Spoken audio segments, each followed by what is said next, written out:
Australia's alpaca industry is what you might call boutique, but about 5 years ago these cute animals supplied the inspiration for a new bedding manufacturer to start up. That company is now one of the few in the textile game that's actually making its product here and exporting it to China. But one of its biggest challenges is finding enough of these guys to supply the raw material.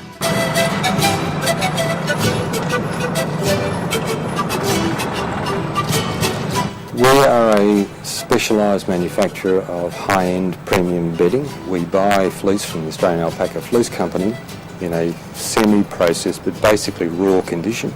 And we, in the one premises in Melbourne, we make the product from, or transform it from fleece right through to the finished quilt, pillow or under blanket.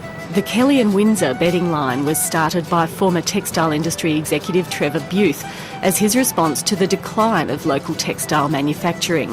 The business was created from scratch. We initially actually started out manufacturing polyester products for the furniture industry to give us some experience, to give us some cash flow, to get the right skills in place, and at the same time undertook a parallel development with the alpaca bedding. The name was manufactured from a couple of odd bedfellows, bushranger Ned Kelly and the Queen of England, Elizabeth Windsor. We wanted to have a two-word name and a name that would be translatable into Chinese, Japanese. We chose the colour blue to imply a sense of royalty and tradition.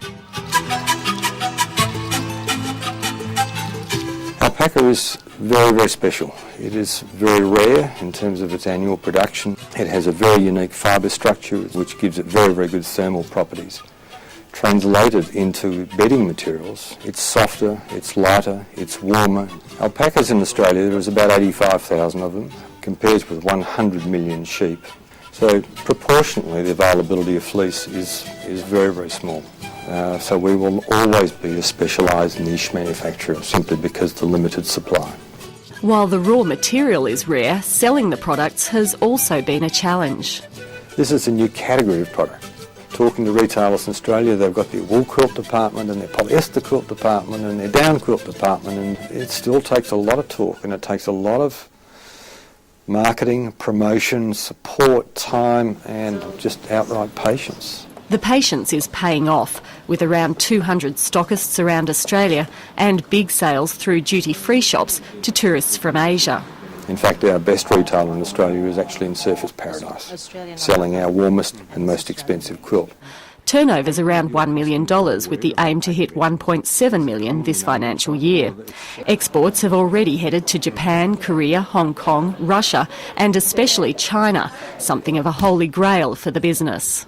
It's probably the largest, fastest growing high-end consumer market in the world, and the wealth and the appetite of wealthy Chinese for high-end Western brands is almost insatiable. But again, those markets, each of them could easily consume our annual production. So it's a case of slowly, step by step. However, offers for a manufacturing joint venture in China have been rejected for several reasons. One is we've lost our Australian-made identity, which I think is a very, very positive selling point. Number two, you lose control. And number three, logistics. Trevor Beuth is quick to admit that building the business has been tough.